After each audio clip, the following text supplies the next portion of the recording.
in the Ministry of External Affairs, Shri Puneet Agarwal. With that, I invite Foreign Secretary, sir, to make his opening remarks. Thank you, Randir. Good afternoon, all. And thank you for joining us for this briefing on the ongoing state visit by Prime Minister Shri Narendra Modi to Sri Lanka. As you are aware, Prime Minister Modi is the first foreign head of state or head of government to be hosted by the President of Sri Lanka since the latter's assumption of office last year in September 2024. Earlier in December last year, President Anura Dissanayake chose India as his first overseas destination for a state visit after assuming office. These two visits happening in quick succession demonstrate the rather special and unique nature of the India-Sri Lanka partnership. The ongoing visit is a very substantive one and rich in outcomes. So let me take you through a little bit of what has happened since the arrival of Prime Minister yesterday late in the evening and some of the discussions that have already taken place today. So you'd be aware that after concluding his engagements at the BIMSTEC summit in Bangkok in Thailand, the Prime Minister arrived yesterday evening in Colombo to a very warm welcome. He was received by 6 cabinet ministers of the government of Sri Lanka, led by Foreign Minister Vijitha Herath. Later on at the hotel, he received a very warm welcome from the Indian community that had gathered there in good numbers.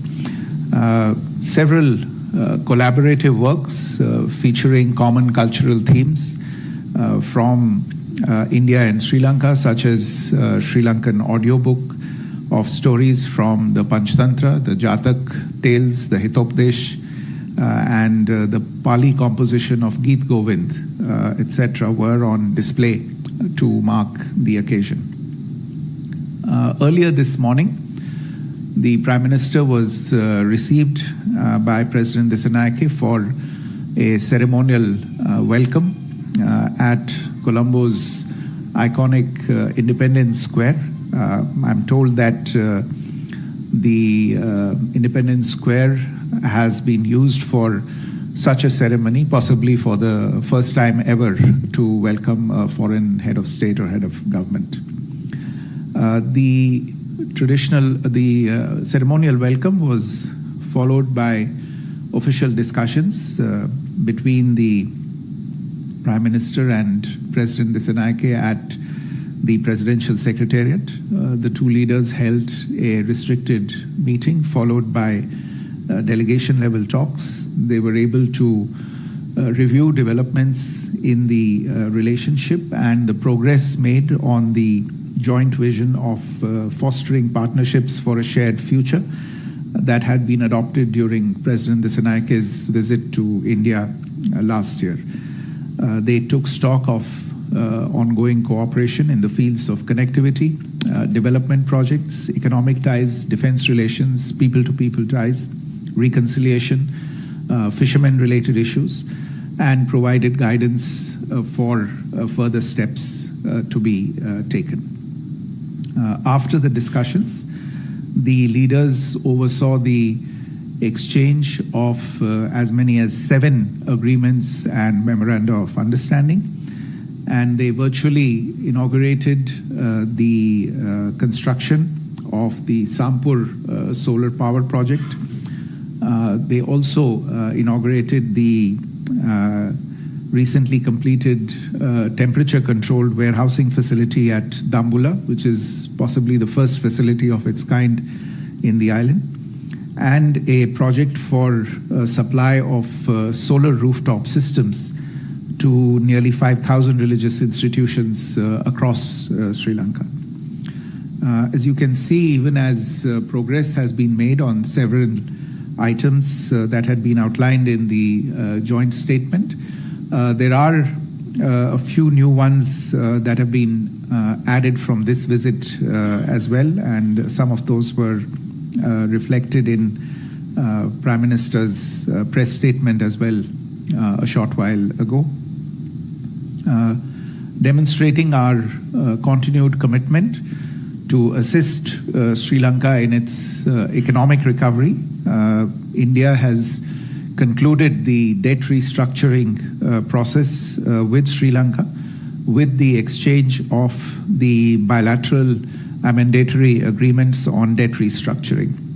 We have, as you would be aware, been pursuing an investment-led strategy with Sri Lanka, together with a grant assistance oriented approach to ensure that Sri Lanka is firmly on the path to sustainable and long-term economic recovery.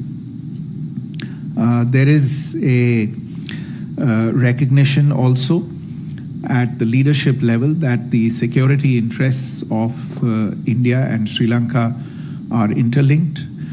Both leaders made this point emphatically today, both in their restricted as well as delegation level talks, and then during the press statements as well. And it is on the basis of this understanding that today the two sides concluded an MOU on defense cooperation, providing further impetus to the existing defense partnership, signifying their shared commitment to regional security and stability. This visit has also been particularly significant for the energy cooperation domain between the two countries, where we've achieved some new milestones. The first amongst those that I would refer to is the exchange of, or rather the MOU that has been concluded between the two sides on electricity grid interconnection.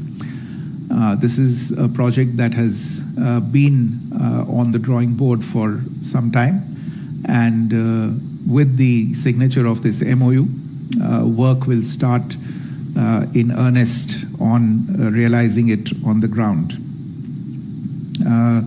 The other significant MOU in the energy space that I would highlight is the trilateral MOU for developing Trincomalee as an energy hub. This is an MOU that's been signed between India, Sri Lanka, and the United Arab Emirates. This is an initiative designed to ensure Sri Lanka's energy security, provisioning of energy at affordable rates, and also to possibly contribute revenue for Sri Lanka through export earnings of energy generated at this project. The MOU on digital transformation, which was also exchanged today, will enable the development and scaling up of digital solutions for Sri Lanka across the entire digital public infrastructure domain. We have also, during this visit, formalized understandings to undertake socio-economic projects focusing on livelihood assistance, agriculture, capacity building, education, and other fields in the eastern province especially, at a cost of Lankan rupees 2.37 billion. These projects are funded through grant assistance.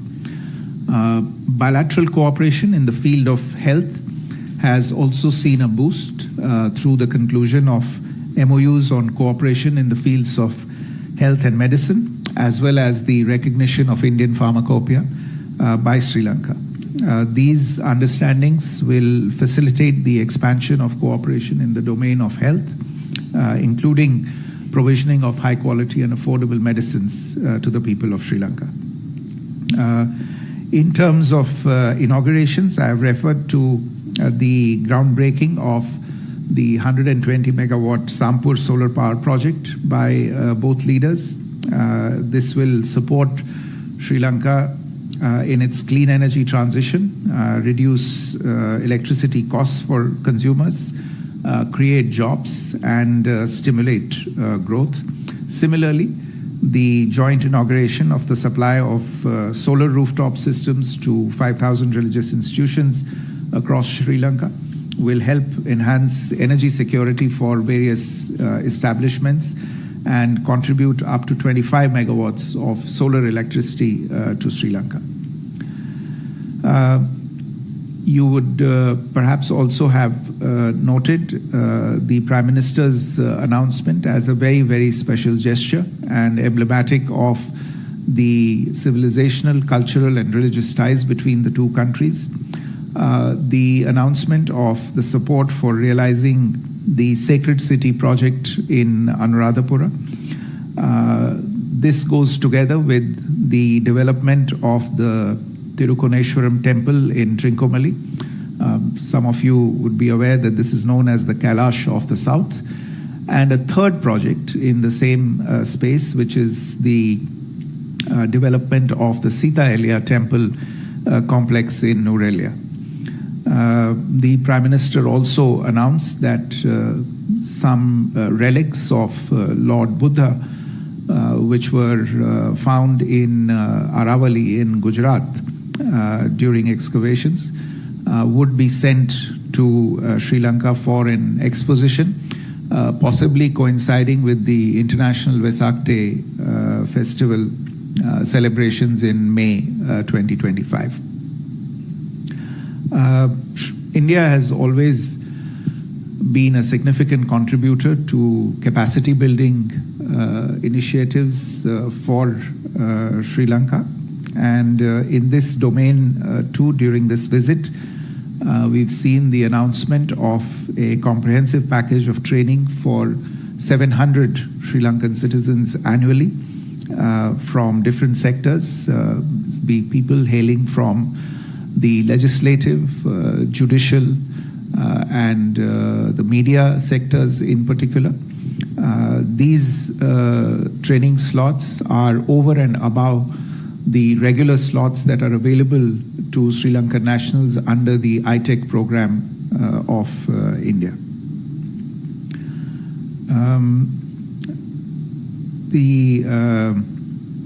One of the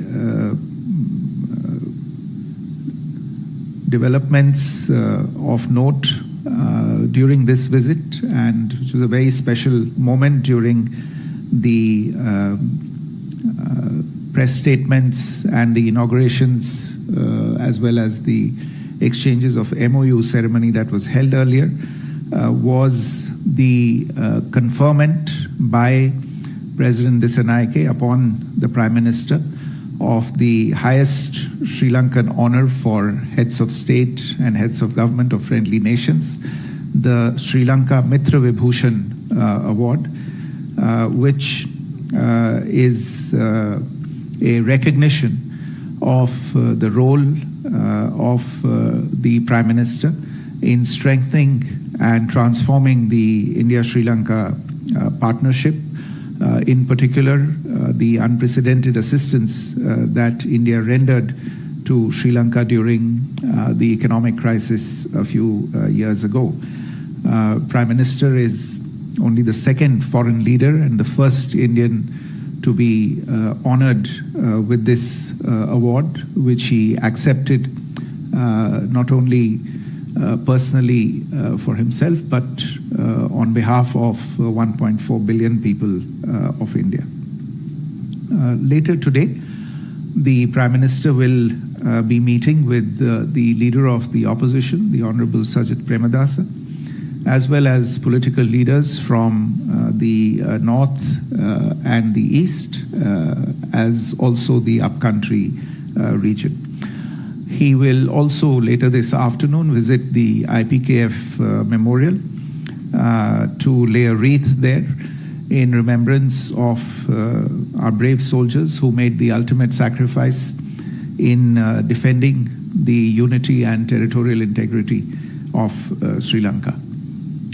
Tomorrow, the Prime Minister and President Dissanayake will together visit Anuradhapura to seek blessings at the Jayashree Mahabodhi temple there, and also inaugurate two railway projects that have been undertaken there with Indian assistance.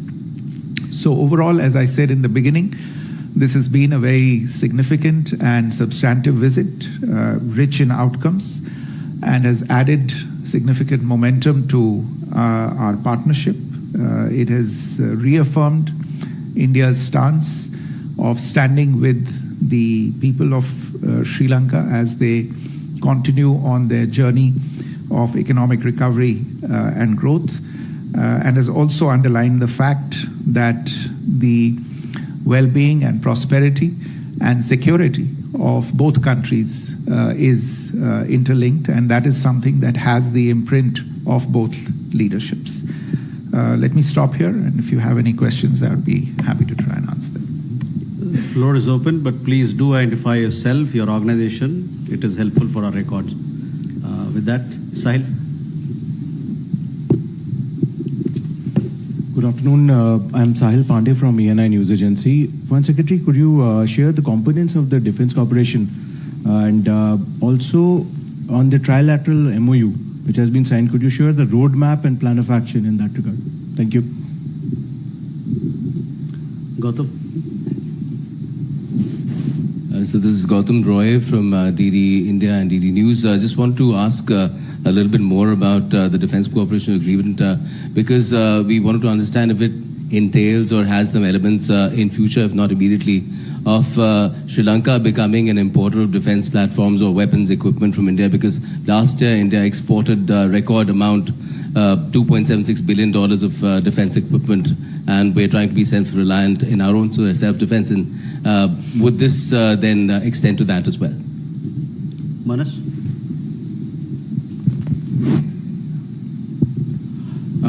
Good afternoon, Foreign Secretary. This is Manas from PTI, Press Trust of India. Just wanted to ask you about what kind of role United Arab Emirates will play in this project to develop Trincomalee as an energy hub. And my second query is, Sri Lanka is also expected to, get some kind of adverse impact from the U.S. sanctions, basically primarily the reciprocal tariff. So did the Sri Lankan side raise the issue and seek India's help if it is affected by the reciprocal tariff being imposed by the US? Geeta. Geeta Mohan from India Today. Wanted to know about the issue of fishermen. Prime Minister Modi has announced relief for fishermen, but in terms of conversations with the Sri Lankan leadership, what's the kind of conversation on fishermen issue, as also given that Tamil Nadu passed a resolution on Kachai Thivu, did that also come up? Please, yeah. This is Dr. Faruqi from Akashvani and Doordarshan. Foreign Secretary, just wanted to know what would be the scope of the development of Trincomalee as the energy hub, and how much would be the allocation from the Indian side, and what would be the outcomes from that? Reza. Reza from Hindustan Times. Foreign Secretary, just a follow-up question on Trincomalee. Whether this would also involve some sort of a multi-product pipeline, and whether there would be some sort of a reserve or a strategic reserve of petroleum or any other energy. So you will take the questions. Okay, thank you. Well, insofar as, so I think there are mostly everybody's focused on defense cooperation and the trilateral MOU for the development of Trincomalee as an energy hub and tariffs and fishermen. So let me take the MOU on defense cooperation. I think this proceeds from the fact that we've had very good conversations between the two leaders. They started in December last year when President Dissanayake visited Delhi, and they continued during this visit. And one of the recurring themes in the discussions, and in fact I would say a point of really close convergence in the narratives from both sides, has been a recognition of the completely interlinked nature of the security, the national security of Sri Lanka and India. And the President of Sri Lanka has both during his visit to Delhi and on this occasion and on several other occasions mentioned and stated very, very clearly that Sri Lankan territory will not be used or be allowed to be used in any manner that is inimical or detrimental to India's interests. In fact, if I recall correctly, during discussions today, he said that neither Sri Lanka's land nor the oceans around it will be allowed to be used in any manner inimical to India's security. So this is the background of the signature of the defense MOU between the two countries for the first time. And the MOU is in itself an umbrella framework document that will make existing defense cooperation initiatives more structured. There will be activities related to, of course, the continuing and even intensifying the tradition of high-level visits between the two countries, more joint exercises, capacity building in various areas, exchanges in HADR-related operations, increasing port calls by naval units of both countries, and also to explore defense industry cooperation between the two sides. With regard to the questions related to the MOU on the development of Trincomalee as an energy hub, this is an MOU between India, Sri Lanka, and the United Arab Emirates. At the present moment, the way this is structured, it is a government-to-government MOU in order to provide the enabling framework and to set out some of the broad terms of reference for this cooperation. The immediate next step that will be enabled by this framework MOU is the identification and the nomination of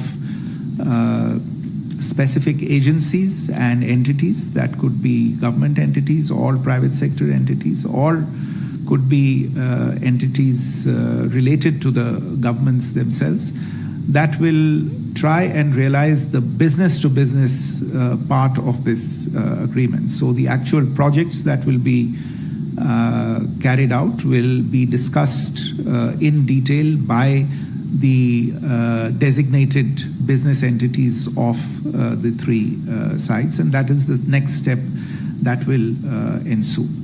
The UAE is a major energy partner for India. It's a strategic partner for India in the energy space, and it was therefore an ideal partner for this particular exercise that is being, I think, done for the first time in this region. And what the exact contours of the UAE role will be is something that is going to be elaborated once the B2B discussions kick off under this MOU. Insofar as the components of the activities are concerned, I think somebody asked about a multi-product pipeline. That is certainly one of the things that will be discussed under this particular MOU. It is something that has been under discussion bilaterally also between India and Sri Lanka, but this is one of the projects which will be covered under this trilateral MOU. There are a couple of other areas, such as you are aware that in Trincomalee we have the tank farms. Some of them are already being developed and utilized by Lanka IOC, but there are many more that are lying unused and have not been put to use as yet. And there is a possibility that they will also be developed and utilized under this particular MOU. Really, in the business space, there are a number of initiatives possible for discussion under an MOU such as this. I imagine that once the entities get together, they will look at all issues related, obviously, to financing, to feasibility, to viability, etc., and come up with the projects that can be taken forward on the ground.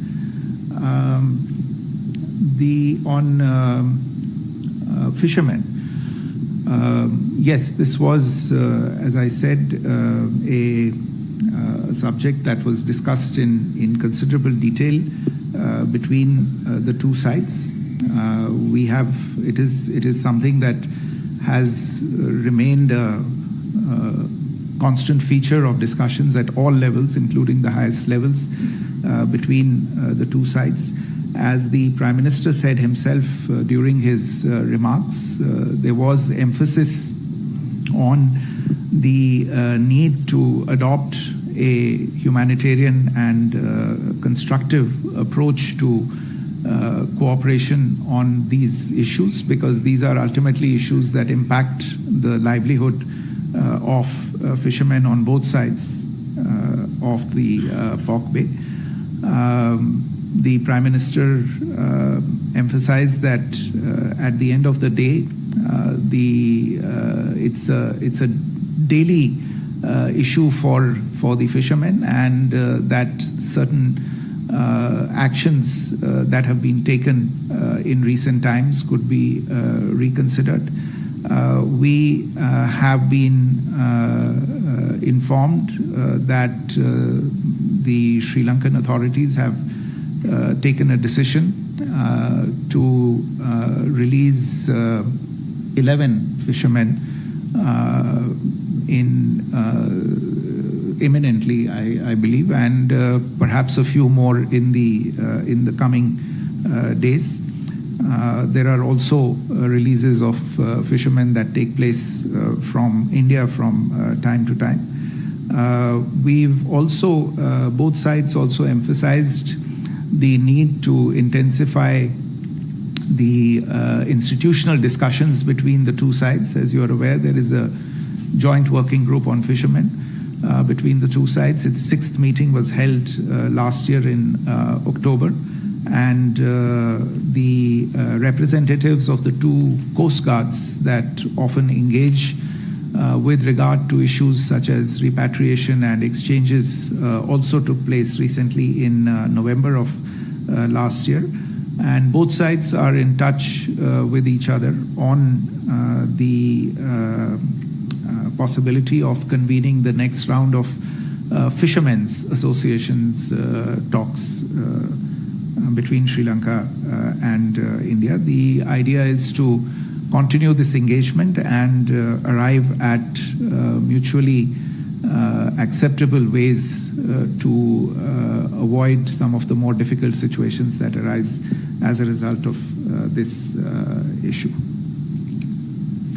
There was, I think this question on tariffs.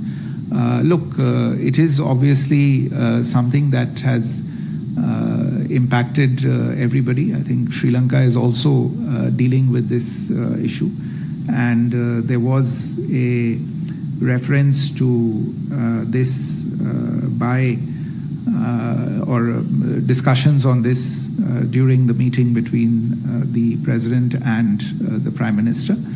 And I think the President of Sri Lanka emphasized in particular the importance in this regard, given these kinds of geo-economic developments that have a certain impact on Sri Lanka, especially given the economic situation now and the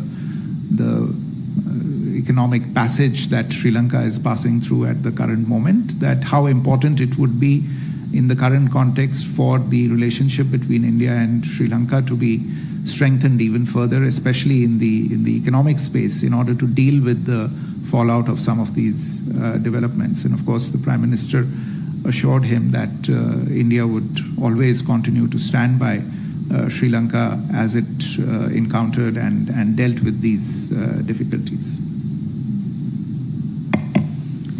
With that, ladies and gentlemen, we come to the close of this press briefing. Thank you very much for your presence.